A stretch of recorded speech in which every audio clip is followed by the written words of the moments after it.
Hey all, I have a new topic to discuss with you today. It's precision low current measurement. As you may know, I've been working on a power supply project for some time, and it's going to be installed in an automotive environment. Because of that, I need to make sure what kind of current it draws when the automobile is off. I don't want it to kill the battery. And I expect that it's going to be pulling very small currents. And because of that, you need a very precise measurement. And while normally you would use a digital ammeter, like one of these guys, to test current, the kinds of currents we're talking about may require something a little bit more special than that.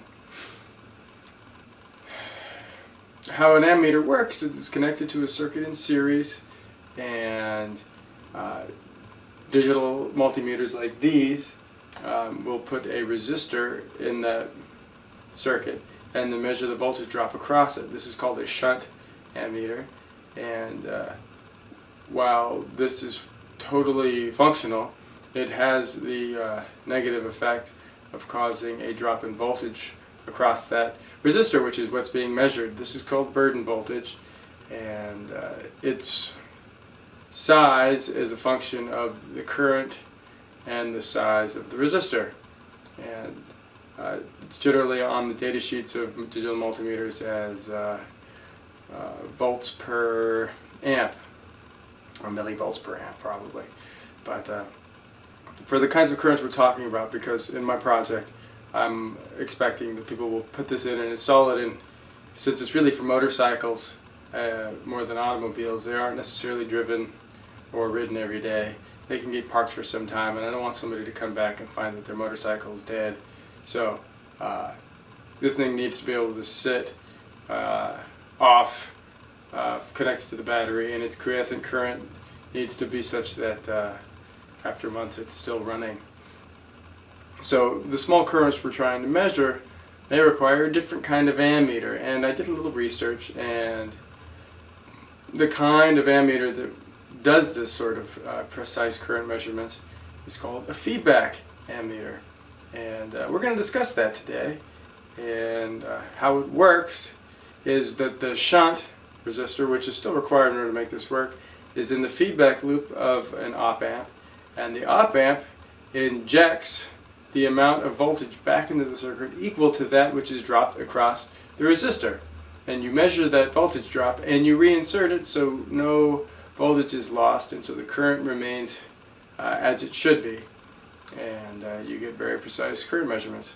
Now, if you believe the application notes you see on some of these high precision op amps that you read, and the meter companies like Keithley and Analog Devices have application notes on this kind of instrumentation, they'll tell you that you can get into the femto amp precision range, and that sounds really exciting, but not really necessary for me. I'd be happy with plus or minus 50 nanoamps or something. I think that'd be pretty fine for me. But we're going to talk about this in some great detail, and I'll show you how to build one, and it should be very exciting. All right, let's begin.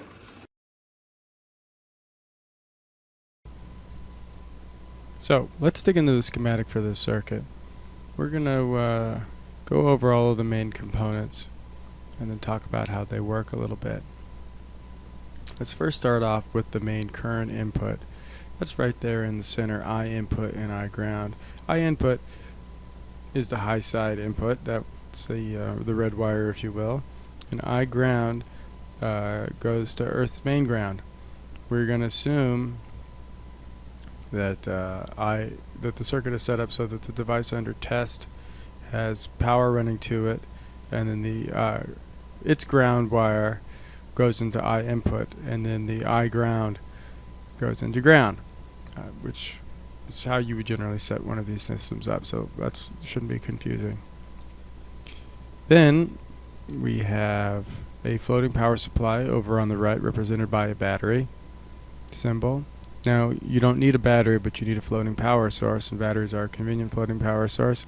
I've never actually set this up with a battery. I've always used a floating power supply, like a bench power supply that's got floating outputs, but if you were to put this in a little commercial product, you'd either have to have a battery in it or have to have a floating power source, which is generally created with transformers, which allow you to create a voltage that floats and isn't referenced directly to ground since it doesn't touch. But we'll just call it a battery in this schematic since it's simple. And then you have two op amps.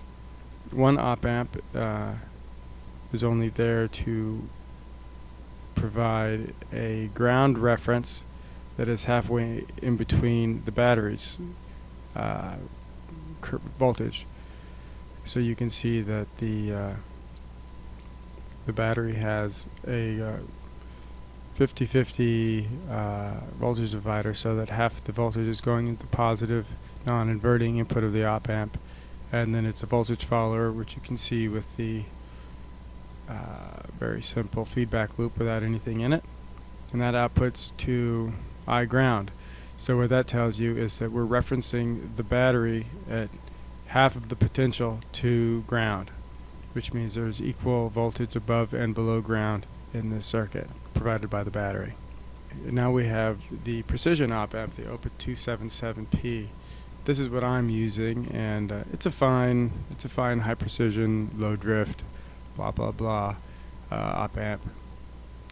It does have a roughly 1 nanoamp input bias current, which is not the lowest, or I mean it's a couple orders of magnitude from the lowest you can get. I've seen 3 femtoamp input bias currents, and I think the lower the better in this circuit. But what this does offer me is a high voltage range to power the op amp, which was important to me because I was, and I'm still not quite finished with the design and how I want to power it. And it's precise enough for my needs, I believe. And then you have a feedback loop if you want to look at the non-inverting, or want to look at the inverting input of that op amp. You see there's a single resistor, one of 2 single resistors that are in that feedback loop, and there is a switch that selects which resistor you want in the feedback loop. And then the non-inverting input is the ground signal.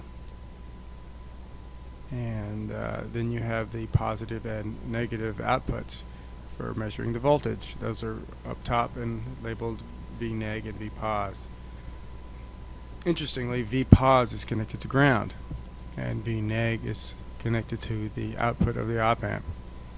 That should tell you that when you measure that with your voltage meter, V pos is going to be higher than the V neg, and yet V pos has actually got grounded potential. So the output of the op amp therefore must be negative, and it is. And but it's negative in such a way that it represents exactly the current coming out of the or going into the circuit. So I input goes into the negative or the inverting input of the op amp, and the current flows into there and then through the resistor back into the input, out of the non-inverting input, and out V pos. And the resistor, which is shunting it, and through all that op amp magic, you get the value that you're looking for. Now I have this set up with 1 mega ohm and 1 kilo ohm, which represents nano amperage and micro amperage scales. And if I wanted to have milliamps, I would have a 1 ohm resistor in there as well, and I could easily do that. And I might, even though my my Fluke and my HP multimeters measure milliamps pretty well, so I'm not too worried about that. And for my project, if I'm bleeding milliamps, well, I need to redesign it because milliamps are going to kill my battery in 3 months time, and that's not good enough for me. So I really only care about microamps and nanoamps myself. So now let's take a look at the actual breadboarded circuit and bring that up in comparison with the schematic so you get a better sense of the reality of the circuit on the ground.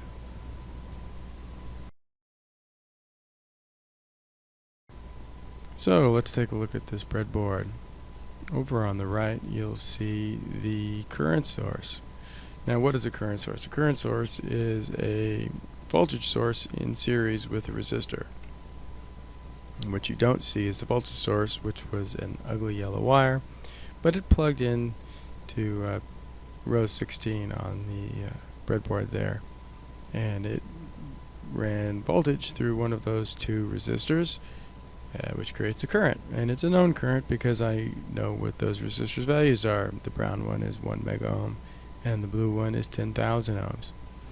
And that selector switch allows me to choose what current I want, and I'm using that so that I have some test measurements to work from.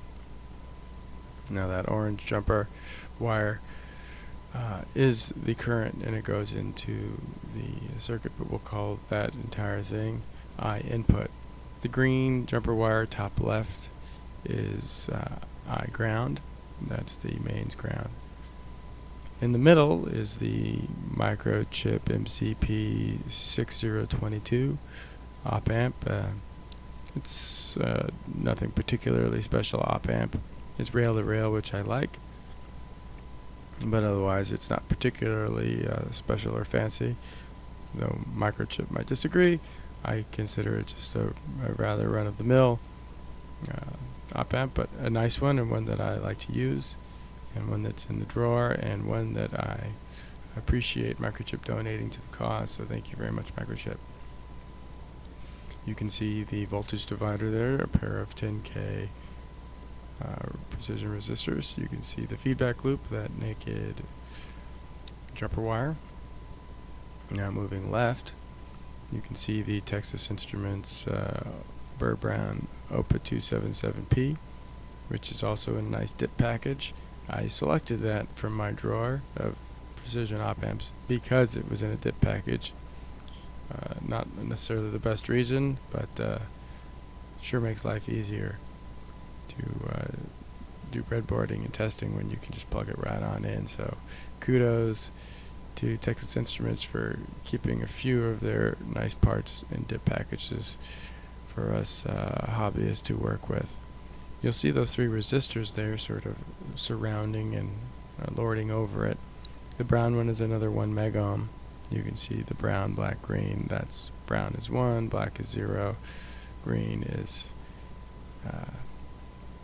1 million. So, and then likewise, those two blue ones, those add up to 1,000. I didn't have 1,000 ohm 1% resistor, so I used a 180 and an 820 in series to get my 1,000 ohms. And that switch you see below is the switch in the schematic. And the bottom left, red and black wires, those are the floating power supply. That's the battery as described in the schematic, though, like I said previously, that's actually connected to a bench power supply that floats. And that's what we know. Now let's take a look at the video of the transimpedance amplifier in action.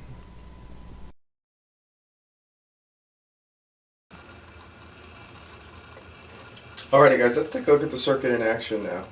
We've got the BPA Precision set up as our main voltage source, which provides us the current. I've got it set as close to 5 volts as I can at 5.0005 volts, which is, well, that's pretty good. Can't complain about that.